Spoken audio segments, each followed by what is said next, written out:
me shelter. Simple life is all we want to live. Give me food, give me clothes, give me love, and give me shelter. Yeah. So welcome, ladies and gentlemen, to the We Too Are Librarians Movement platform, your distinct and dynamic platform that speaks to and for the masses. We are not in the business of manufacturing players, pimps, and hustlers. Rather, we are in the business of changing and revolutionizing the thought process of our people, not only in Liberia, but even around the world. Again, this is your one-on-one platform, the one-on-one platform that speaks to and for the masses. We are not in the business of manufacturing players, pimps, and hustlers. Rather, we're in the business of changing and revolutionizing the thought process of our people, not only in Liberia, but even around the world. Today is an exciting day. I have with me a special guest in the house. Our guest is no other but Dr. J. Basana Timber. Just to give you a little background about our doctor, she is a highly motivated and dedicated educator committed to helping all students become successful learners. She is resourceful and goal-driven, focused on every child's social and academic growth. As an effective mathematic educator, Dr. Timber utilizes a variety of instructional strategies to motivate students and encourage their active participation. She's directly instructs students to help them achieve curriculum goals and is a dependable mentor who collaborates to build strong relationships with students from diverse culture and background. Also, with diverse experience and proven track record, our doctor foster a child-centered curriculum that promotes students' creativity. So we're excited to have you with us tonight. You are on the We Too All Librarians Movement platform, this one-on-one platform that's in the business of, changing the mindsets of our people. Dr. J, what we believe that the problem that our country has is far from politics. It also has to do with the quality of persons our country have produced over the years. So we foster a culture that foster actually the concept of I am because we are, I'm only doing good if you are doing good. So we're excited to have you with us. We're really, really, really excited that you were able to accept our invitation. And we believe that today's interview is going to make some impact. Your story will definitely motivate and encourage someone to, just pick up the broken pieces and get life going on. So, again, good evening and welcome to the We Too All Librarians Movement podcast. It's an honor to have on our platform our Dr. J. Tingba. So, Dr. J, to start, can you please introduce yourself and tell us a little bit about yourself? Thank you so much, Aite. We've had this discussion for a while now, so I'm so happy to be here. Anything we can do to contribute to rebuilding the youth. I say rebuilding the youth because it's a process. Like we say, we have a mindset there that in order to effect a change, we first have to work on the mindset of our youth, especially our youth. So, like you said, my name is Dr. J. Basana Tingba. I was born in Liberia. I grew up in the shoe factory area. I went to school at St. Marcus Catholic School, right in supermarket area there, up to the time I left due to the war. So during the war, we went to Guinea to seek refuge. And I did attend refugee school in Guinea, Lola to be precise. So, Dr. J, I'm going to hold you on that note because I just wanted to introduce yourself. That is actually the next question we will be asking you here shortly. And thank you very much for being on the show. It's a pleasure again to have you. So then I'll let you continue. Our next question is tell us about your journey, your parents, primary education, grade school, high school, college, university experience, things of that nature. Oh, thank you so much again. Now, you said so much about me in your intro. I think I couldn't say any more. I couldn't add anything to that brilliant, introduction you had about me. I think I should get a copy from you and add it to my resume because that was beautiful. Anyway, like I was saying, I was born in Monrovia.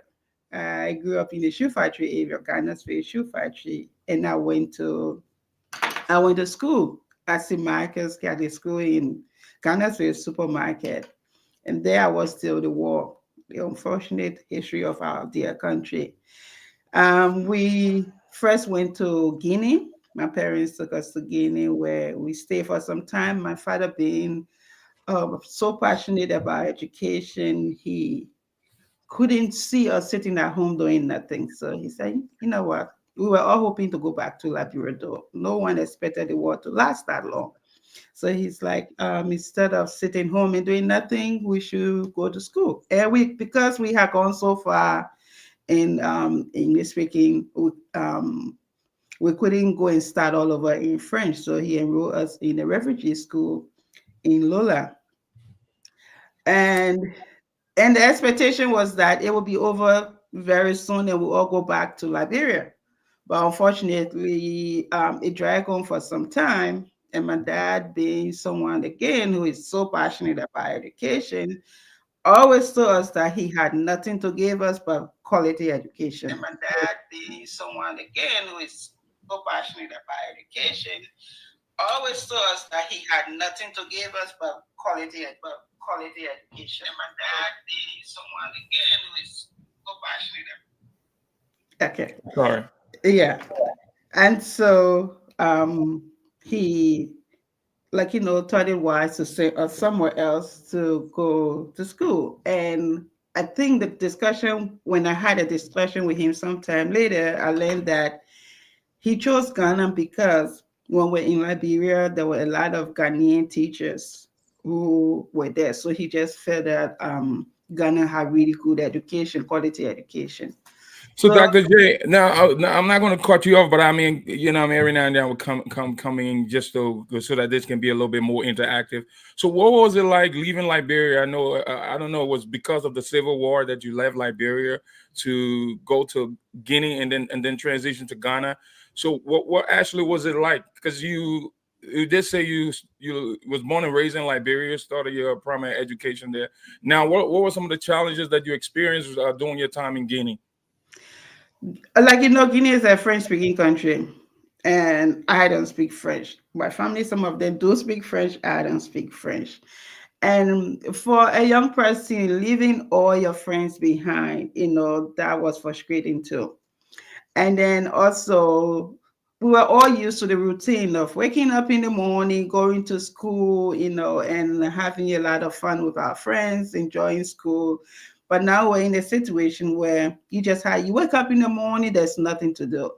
You watch TV, if you're lucky, and play around, and then go back to bed, and you get up again the next day. And then that was just a cycle. So there was nothing to do. Everything, like, life became so stagnant, if you can put it that way. There was nothing to look forward to. The only thing I remember at that time was hoping that we could go back to Liberia soon. So there was no dream, there was nothing, like, there was nothing motivating you. Or you, like, everybody were glued to the radio those days, like, just waiting for news to go back to Liberia, because there was nothing, like, nothing to engage you. It was a French speaking country. You couldn't go and start all over because you wanted to go to school. So, and then the uncertainty also of not knowing whether tomorrow be the day that you're going back to Liberia. So it was just like a stagnant moment for everybody. You're just waiting to hear that, oh, things are okay, let's go back home. Even though every day you get worse news, even as kids, then we knew, we listened to the radio, we saw the expressions on our parents' faces, we knew that things were bad. You didn't have to be told. So those were some of the challenges, like, as a young girl growing up who had dreams, hopeful that you'd be someone someday. Now everything just looked like stagnant. Like, there was nothing promising at that time. I think at that time the only focus was, hey, when will we go back to Liberia and go back to school? Yes, in my house, education was a key word. So but I talk about education all the time. So growing up, we know that education was very, very important. Education was the way forward to having a successful, career. So now that I don't have that opportunity, then the question is, what what the future looks like for me tomorrow. So those So are as some of young the as you were, challenges. you already had that ingrained in you that education Oh, was key to oh success. yeah. My dad, I remember growing up and my siblings would say that every day on the ride to school was how he went to school, the challenges he faced, and he only were able to escape it because he was educated. How, like, education is so important. So we all knew growing up, the ride to school every day was my dad, like, anchoring that the importance of education. And it was so funny that sometimes when he starts saying it, you're sitting at the back and you know that next line because he's repeated it so long. Then we look at each other in the car and say, yeah. And then, you whisper the next line to the person sitting beside you because we heard the story so many times. And later on, I'll tell you the effect of those stories, those repeated stories, how the impact it had on our life in SR. So then you leave Guinea now. Now as you mentioned in your previous I would say when you started speaking, you then quickly talk about Ghana. So you leave Guinea now. You move to Ghana. This is a whole different environment. So in Ghana, were you in Ghana as a refugee, or you one of those people who had a little bit of privilege, where you were living outside the camp? So, or you live in Accra. What was living in Ghana like before we moved to your academic endeavor? Before even we get to Ghana, I'll tell you one of the challenges we face in Guinea. Though my father was one of the blessed one that had a little job the way in Guinea and was able to provide, like, for the family. We were still refugee. And once you have that title on you, in Guinea, when we went out, and as soon as you start speaking English, you call you born here, die here. They stigmatize us that you, oh God, it's like sometimes when you go out, you don't even want to speak English because people are going to look at you differently and Mm. just have a prejudgment of you right away. Call you names because you speak English. So that started from, those were some of the dark days of being a refugee. Then we went to Ghana. Like I was saying, Guinea, there was a language barrier. Ghana, there was no language barrier, but again, we were there as refugees. And though we're not on the refugee camp, we lived in Accra. But once you start speaking, at that time, people knew that you were not a Ghanaian. And then for some reason, I think they knew the Liberians because there are a lot of Liberians around. So, like, they just associated with all the negative things about the refugees in Liberia, in Ghana at that time, because there were a lot of different negative stories floating around. So, like, as soon as you speak, they just assume that, like, you Liberian, you're a refugee, you're the one causing problems in their country. So those are all the negative and dark days of being a refugee. Even though there were some really good ones to it, but those are the times that you don't really want to remember. Like, people don't see you for who you are or what you bring to the table, or what you bring to the discussion. They just see you and they just label you as a refugee.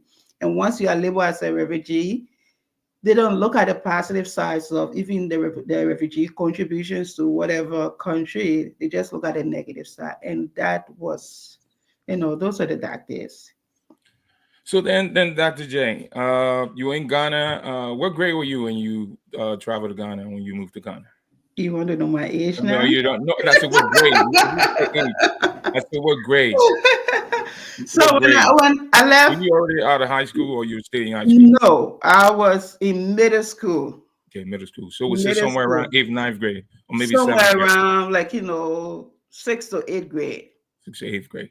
sixth Okay. to eighth grade when I moved to Ghana. When we moved to Ghana, and when we got to Ghana, again, we went to Ghana because of school. My dad sent us to Ghana because of school, or else we would have stayed in Guinea where the rest of the family is. But my dad had to make that tough decision and say, hey, I want my kids to go to school. I want them to have the best education because for him, that was the only thing he could give us. So we went to Ghana. He took us to Accra, and it was only the kids that went. My mom went with us. My dad was in Guinea working. She took the kids. The intention was to put everybody in the boarding school and then go back to her husband. And then vacation time, come and see us. So that was the arrangement. So we got to Ghana. They enrolled most of us in boarding schools. The older ones stayed home. My dad had got a home for us. So the older ones stayed in Accra, and we, the youngest one, went to school. Went to boarding school. And those were some of my fun memories of schooling in Ghana.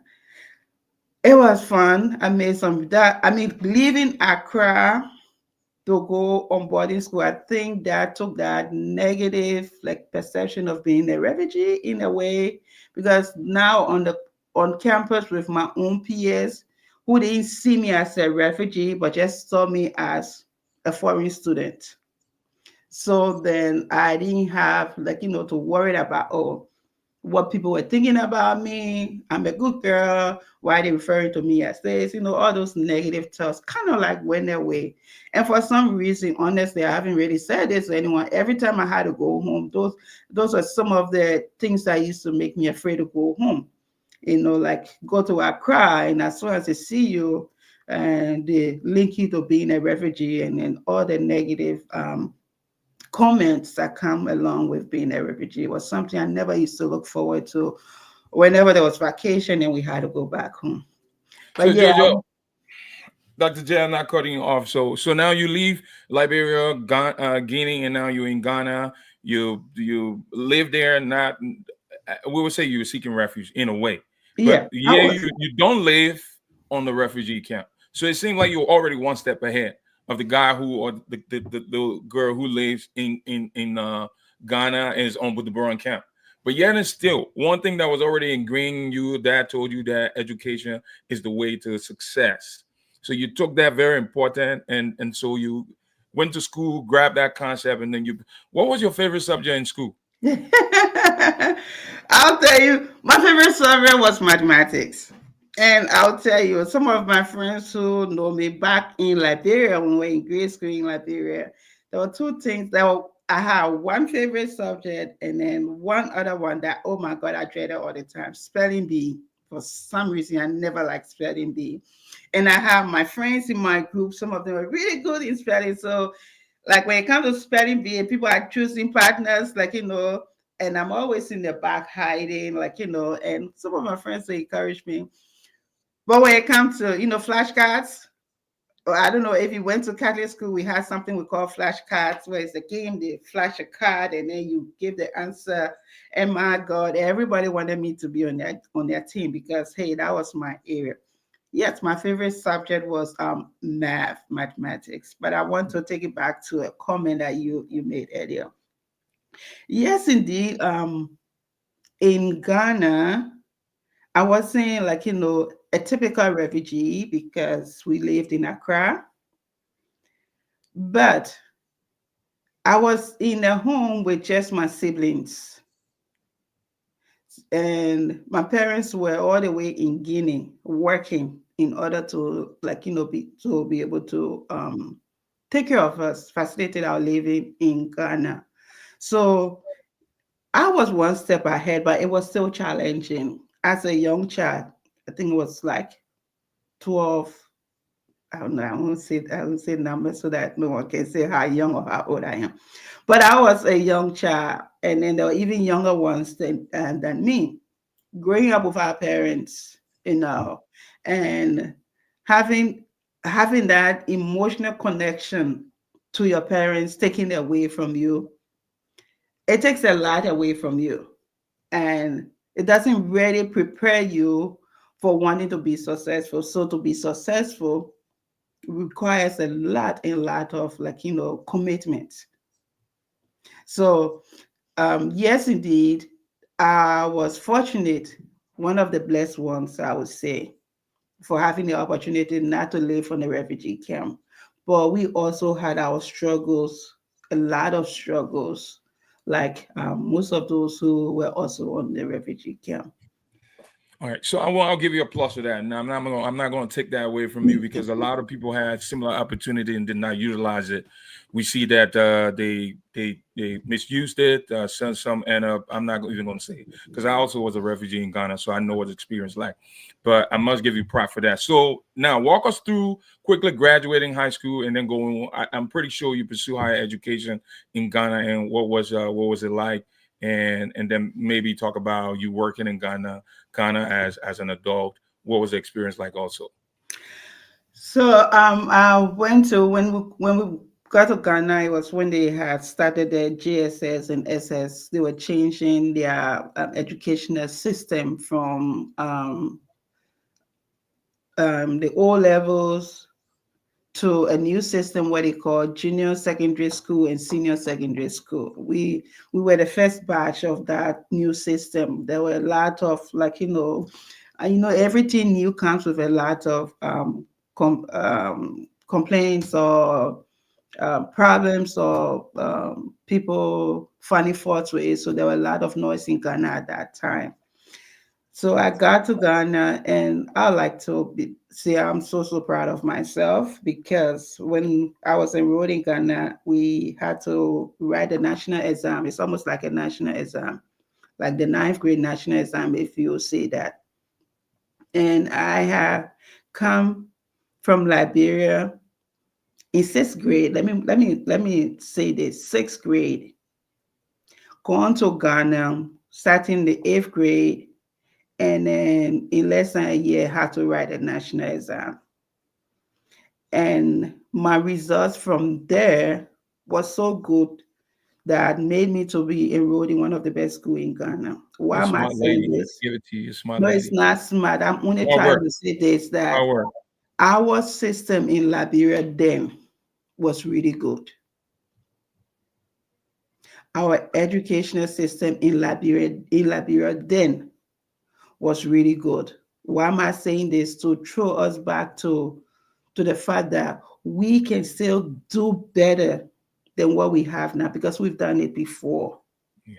So leaving sixth grade, almost completing sixth grade, going to Ghana, enrolling in eighth grade, and the next less than a year sitting a national exams that you are required to choose the high schools you want to go to. And most of the high schools were looking at the grades from that exams. And the grades from that exam would determine which school you go to. So me being able to achieve that means that there was my foundation was very good. So our country, Liberia, and those are some of the things when I say the thing about, I'm like, we still got it in us to get to that stage where we provided quality education for the people of Liberia, for the children of Liberia. So back Awesome. to it. Awesome.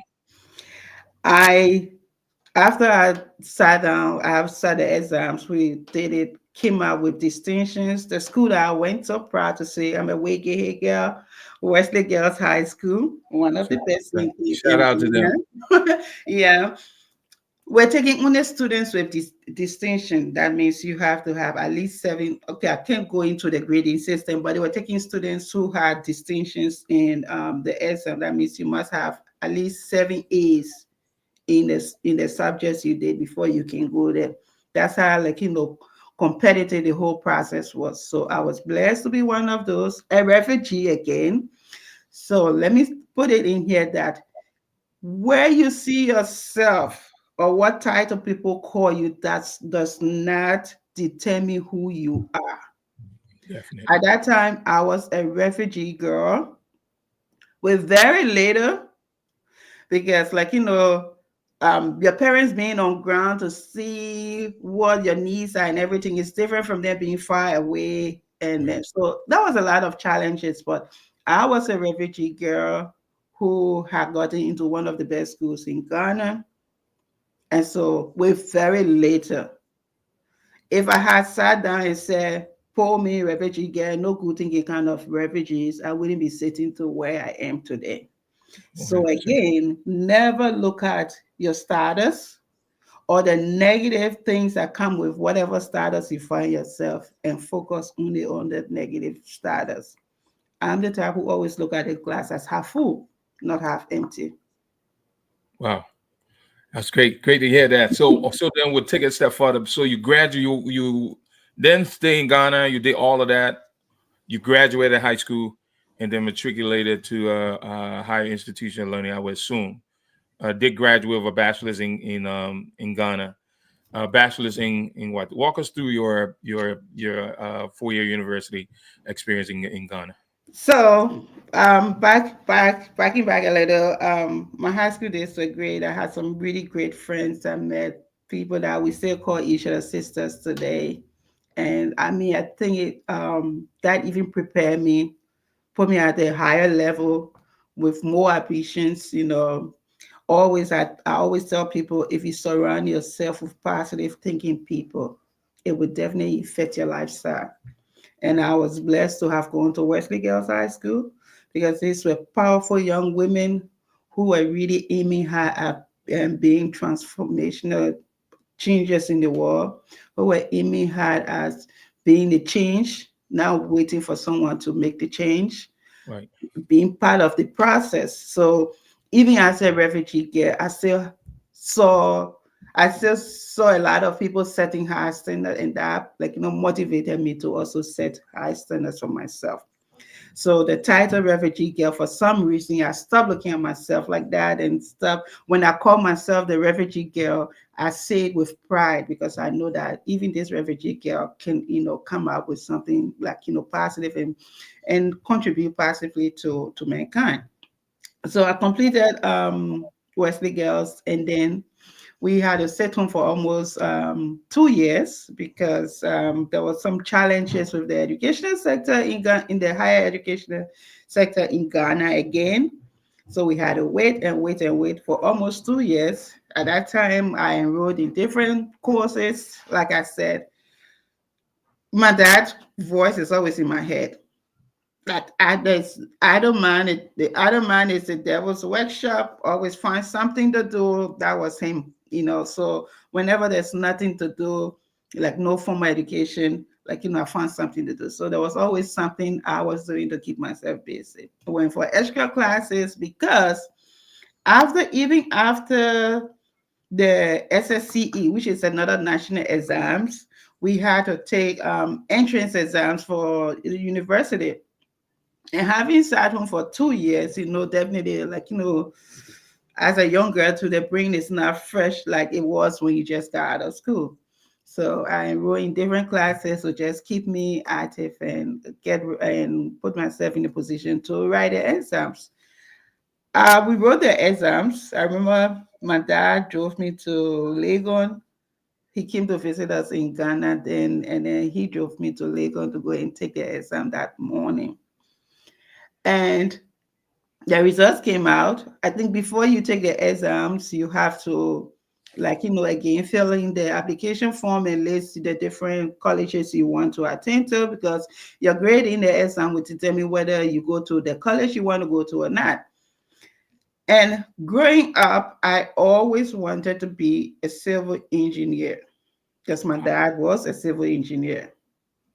I never wanted to make that mistake of wanting to be a nurse, a doctor.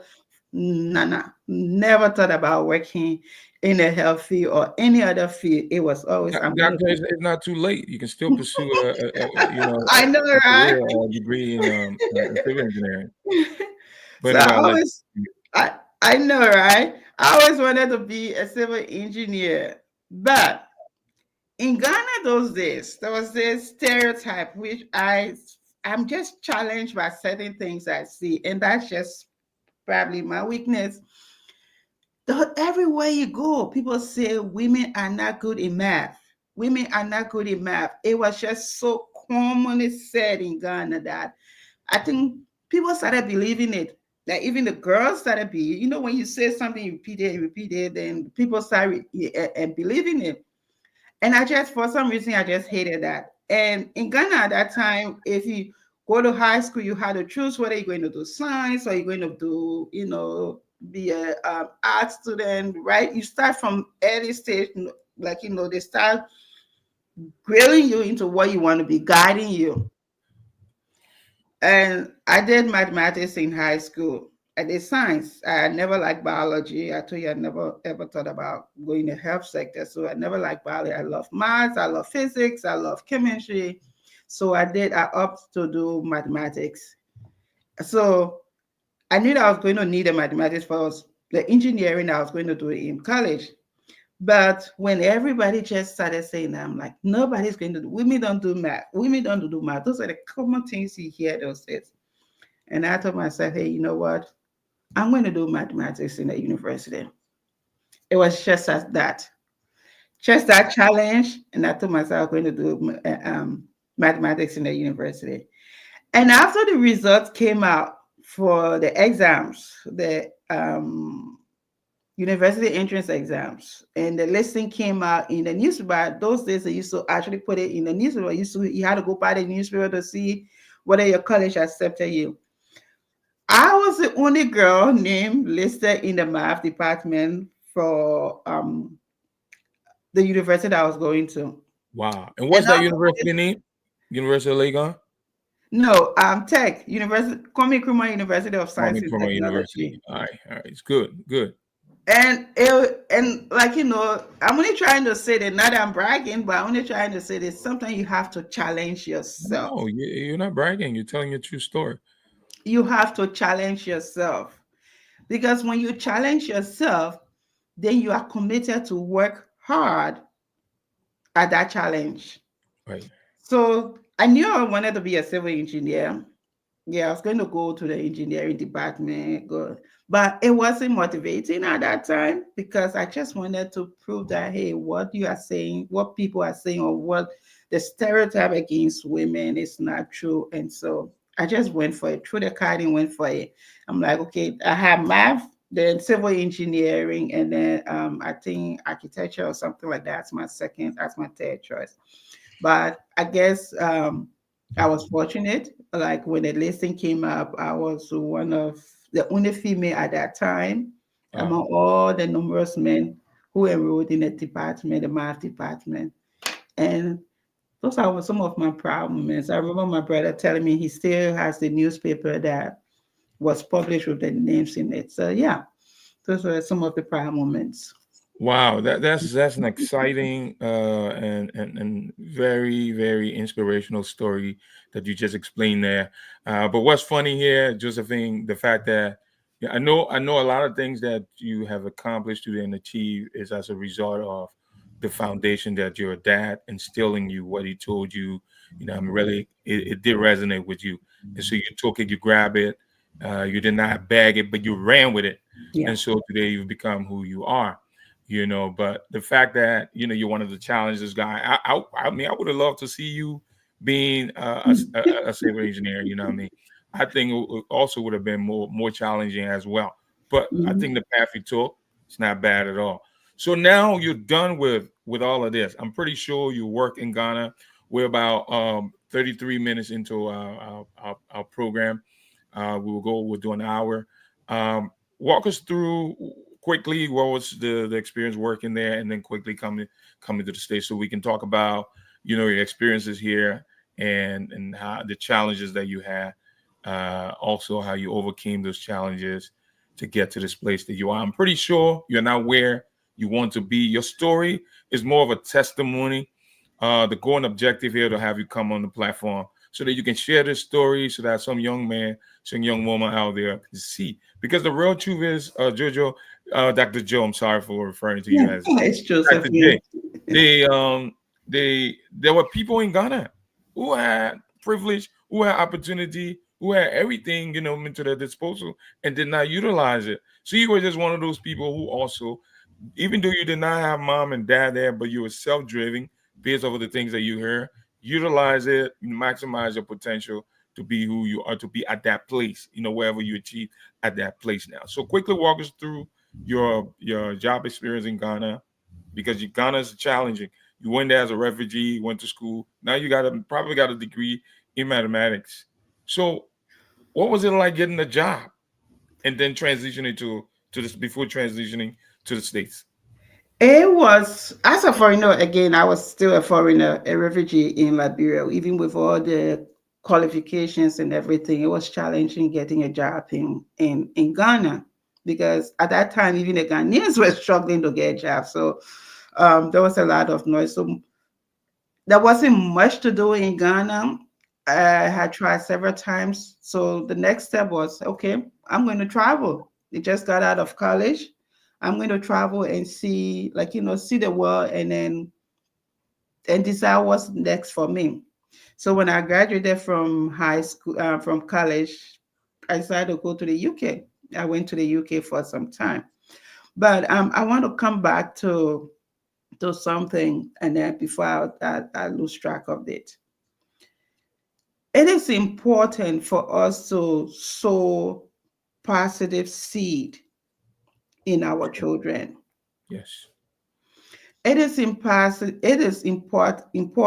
for us to focus on positive conversations with the youth, because when you are not there, that is when those thoughts or those conversations, those discussions kind of like play and then direct them. For me, I was blessed. I had a father who believed so much in education because he went through it. He got a scholarship and everything, and it was education that took him out of the situation he was. So it was, as a young person, then it was boring because when you sit in the car, you want your dad to talk about different thing, but he's talking about education. That worked for him. You, I'm not asking, like, parents to sit down and have educational discussion with their children all the time. It's important for you to have those discussions with your children.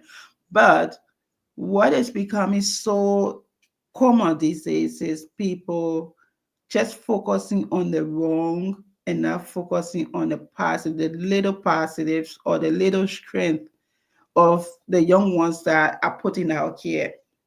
And so because we focus so much on the negatives, you tell someone negative thing all the time, they're going to produce negatives. But if we import positive reinforcement in them, when you have discussion with your children, when you have discussion with friends, Yeah. we focus on positive things, focus on their strengths instead of their weaknesses, Yes. then it will start playing well for them. That was my story. And I benefited so much from that. My dad was not in Ghana to tell me, let me see your homework and my brothers and my sisters. What did you get in school? Nothing. But because of those, constant conversation on the importance of doing this and being that person, he wasn't there in person, but those thoughts stay with us. Now, fast forward, went to the UK, stayed there for some time, worked a little in some informal sectors, and then I just felt when I was in the UK that that wasn't for me. When I stayed in the UK for I think 3 years, I felt that that wasn't for me. And though Liberia was like really, there was war and everything going on, I just had the impulse to go back home. And everybody in the UK at that time told me I was crazy. Why we want to go back to a country that is fighting war? But I'm Right. like, I'm not feeling what I'm contributing by sitting here. Wow. I think I can contribute more if I go back home. So then I packed my bags with my little son and we went back to Liberia, even though they had just finished war and just had their elections. But I had positive dreams for Liberia. I knew I could contribute a lot in Liberia than where I was then. So, So we Dr. went Joe, back. it was always a mindset kind of thing that we're talking about. You constantly thinking you are progressive. I've been thinking about how you could make a difference, how you can improve, and so that was always taking you places, if not mentally, but also geographically. Yeah. Like, I mean, the mindset is a very powerful tool. That's why I say that most of the time we have to focus on, if we want to effect any change, we have to start with the mindset. And the mindset itself is a whole new topic. I saw you had a show the last time, and I wanted to come in with some theories and this. A lot of people have worked on a lot of theories on the mindset. I wanted to come in with that. I said, no, I'll find another time. But that will be a different show altogether. like Right. where we talk about a fixed mindset and a growth mindset, Good. and then how we can change a fixed mindset that a lot of our people have, where they've made up their mind. It is A. You will try all positive means to change it to B, but it's once they see it as A, so they have a fixed mindset. But we can change that to a growth mindset where, can put in some interventions and other things to help them, like, change their mind and begin to see things differently. Yes. It's often said that if we change the things around us, we change our mindset, the things around us would change. That's true, and so I do certainly agree with what you're saying. So then you pack your bag now, your mind again. You're still moving over the place. You go back to Liberia, I went fast back track. to So Liberia. let me just say this: if you're tuning in, you're watching the We Too Our Librarians Movement platform, the platform that's in the business of changing the mindset. We have with us today the dynamic. Dr. J. Tingba. As you can hear, is all everything that her progression here is just all about mindset. It's all about empowerment. So if you're listening, I hope you're taking down points. You know what I mean? Something that you can learn from, something you can build on, and then build solid foundation for your own growth. So Dr. J, continue on. Now you move to Liberia. Yeah, I moved to Liberia. I started, got on ground, and believe me, there's nothing like home. I always say it was good going back home. It was challenging at the in the initial stages, but then as it got better, I started working with German Agro. I was a project officer, I think. You Wow, know, reporting, writing reports, and I used to enjoy it. It was my first official job, after traveling the world. It was fun. And I get excited anytime I have to work with numbers. So it was a project. They had a lot of project. You had to work reports, write reports, and then comes with a lot of calculations, a lot of tables. So I was excited. And then fast forward, someone in the office told me, "Oh, I'm going for an interview to Echo Bank." I'm like, "Wait, what is Echo Bank?" I'm like, "Oh, it's a bank. They're recruiting." And I'm like, "Okay, I'll go with you." And I went there and I came back to the office with a job at Echo Bank. And great, great, so, great. and I transitioned to Echo Bank. And oh my God, I love working in the bank because I just love to be in a place where I got numbers to play with. Numbers, right? Okay. All right, Doctor J. Great to hear all of that. Now let's take it straight to your transition to the United States, because it was something that I didn't take into account, that you went to London or Great Britain and went back to Liberia. So you're Echo Bank, and now you moved to the U.S. Walk us through, and then quickly talk about your journey to achieving or accomplishing your doctorate degree. Okay, so I relocated to the US, and I came with two young babies. All right, and I started working, and I wanted to go back in the banking sector. But then when I worked in Echo Bank, I was traveling. I was always away from the home or like coming home late. And here I am in a strange country with just three babies, you would say, because my older son was just like 8 years at that time, 8 years old. And then I had a 1 and 2 year old son. So um I remember the first job I had, some informal job. I got my paycheck, and then half of it went to daycare, babysitter. I'm like, no, we can't do this. And so then I told myself that a friend of mine told me that, hey, you know what, you can come into education, and I mean, you go to school, you go to work in the morning, the kids go to daycare, you after work, you pick them up. So that was it. And so then I said, okay, yeah.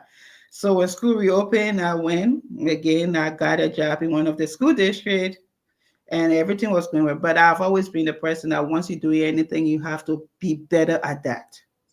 Whatever you find yourself doing, fight Excellent. hard to be better at it.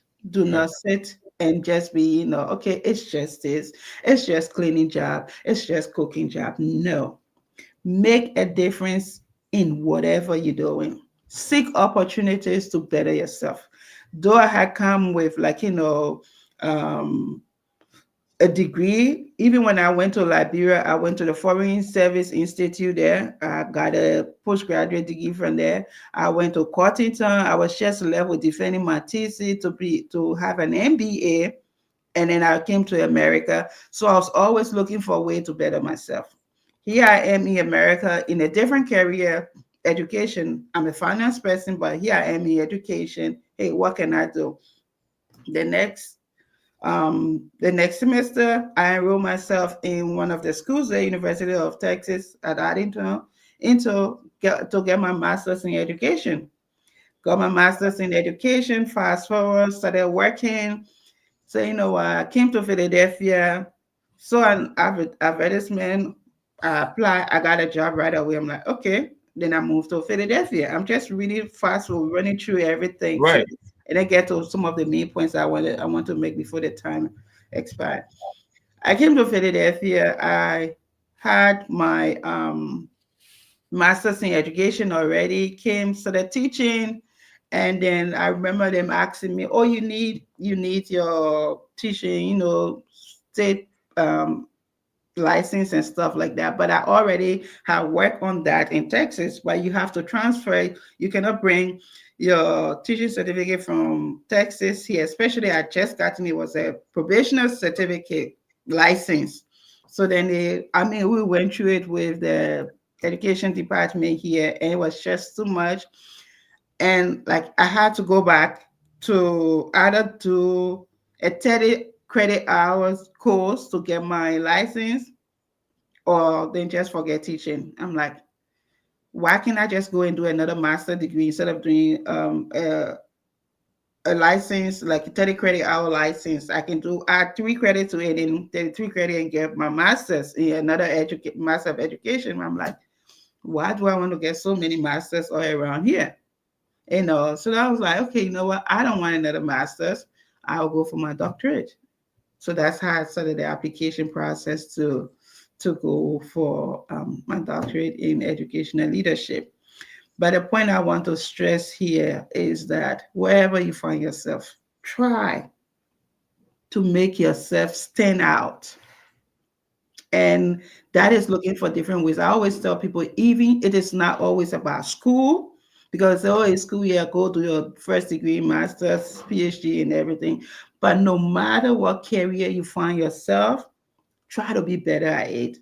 And things are getting so easy for us that you can just sit on your phone and go on YouTube and find ways to make whatever profession you're in, whatever passion you have, make something out of it, learn about it, ask questions, work towards it.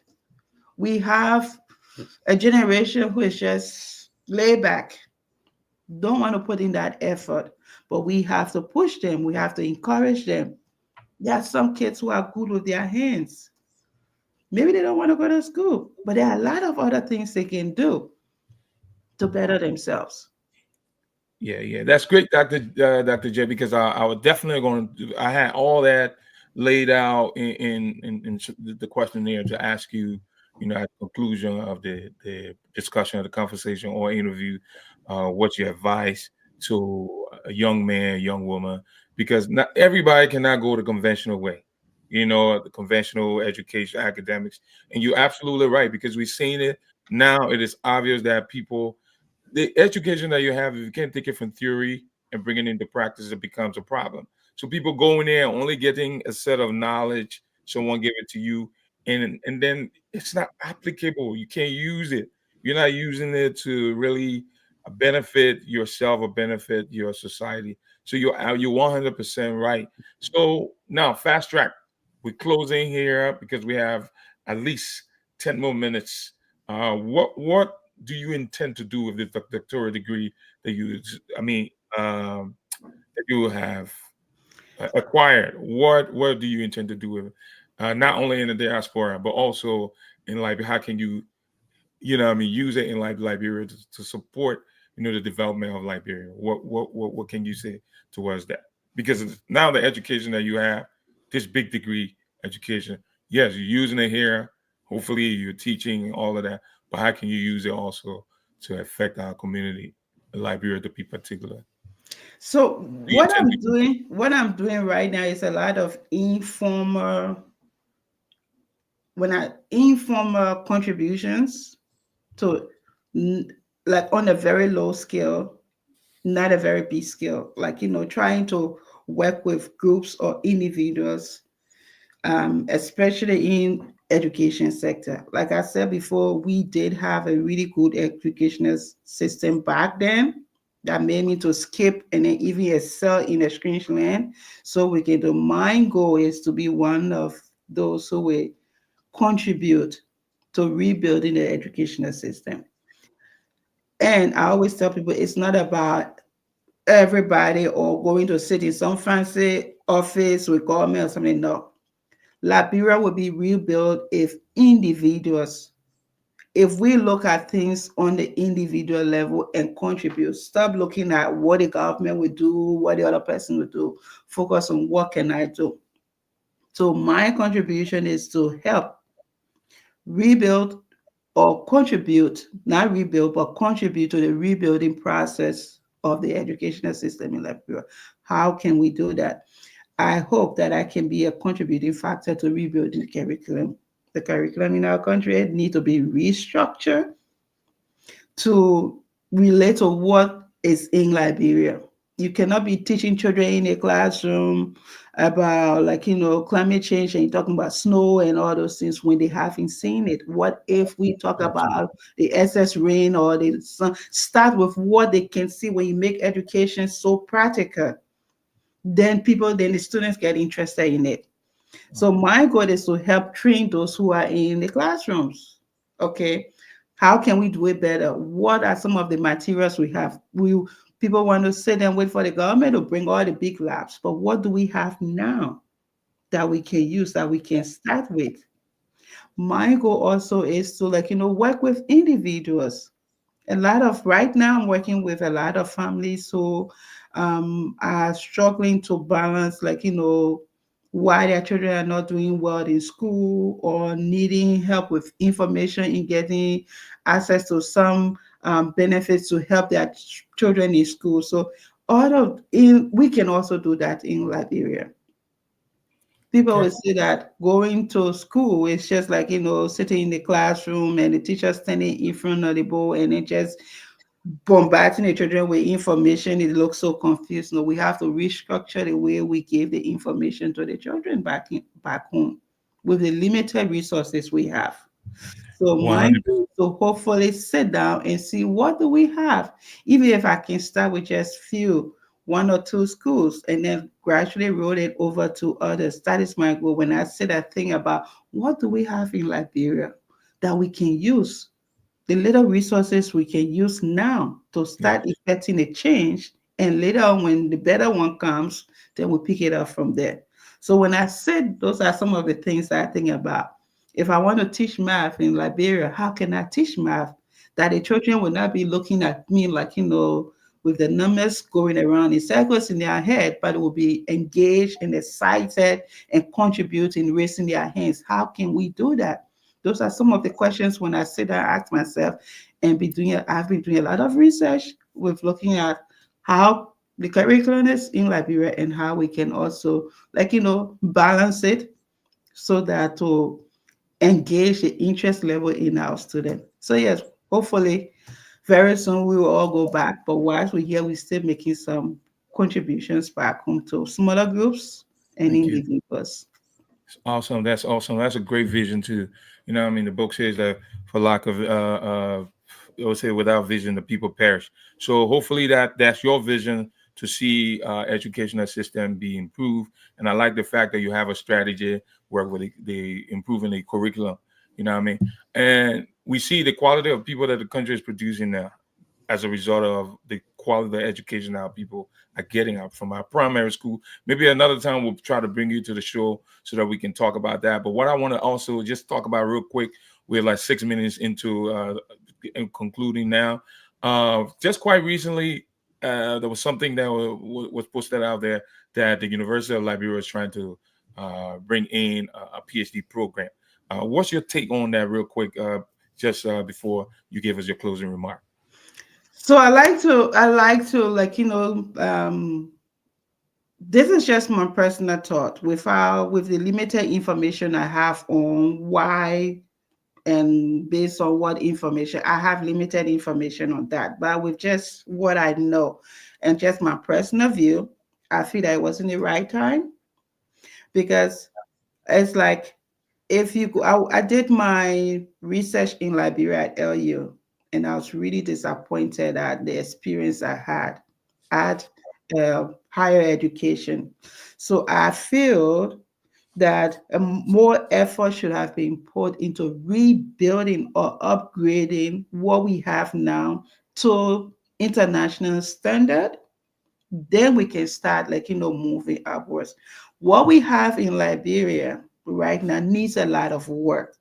I know there's a lot of effort being put in place, but there's still more room for improvement. So I wish that the extra funding, the extra effort could have still gone to like rebuilding what we have to bring it to international level before we go into, like, go into the higher, into doctoral degree. Who are those who are going to teach the courses? We're going to bring a lot of foreigners to come and teach, because we don't even have the staff in Liberia available for that course.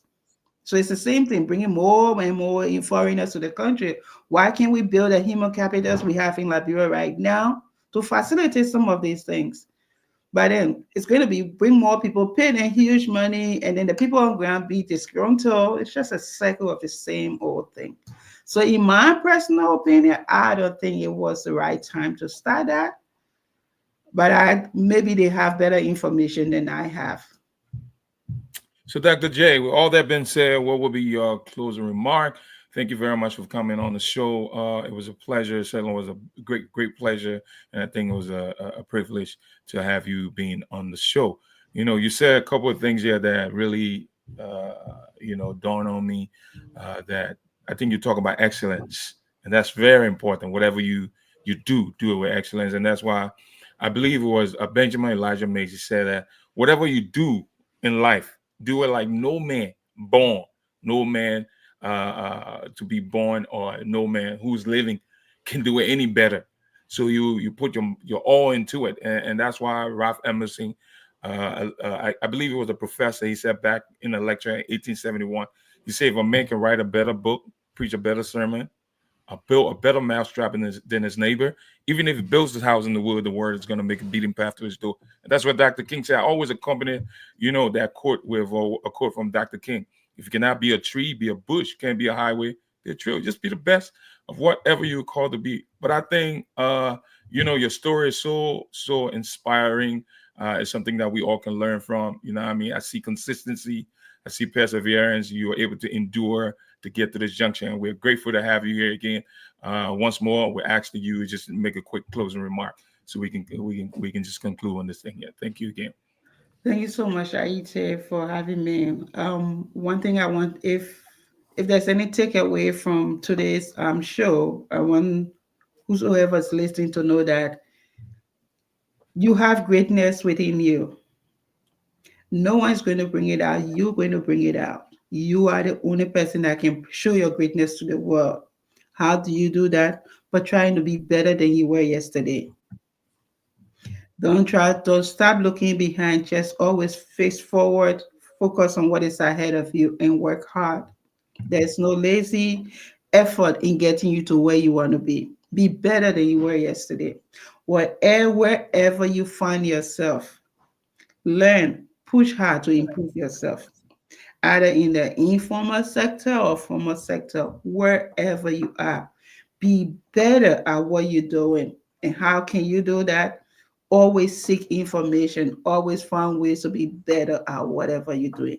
There are a lot of resources out there. There are a lot of people who are willing to help you. You have to always take the first step to ask. No one's going to give you information till you ask. No one's going to help you till you ask. How can I do this? How can I be better? There's always an answer. Every question in this world has an answer. And you alone can do it. If you do not believe in yourself, no one will believe in yourself. So the first step is to believe in yourself. Know that you can do anything you set your mind to do. That's the power you have in you. So So be thank you. persevere and continue to work hard. Believe me, you will achieve your dreams. Wow, wow, wow, wow. It was a pleasure having you again. This is the We Too All Librarians Movement platform, your distinct again and dynamic platform that speaks to and for the masses. It's great to have the great, illustrious, incomparable Dr. J. Tingba, who has come to just grace us with experiences. I hope you learn from it. And so this is how we're just going to conclude and draw the curtain tonight.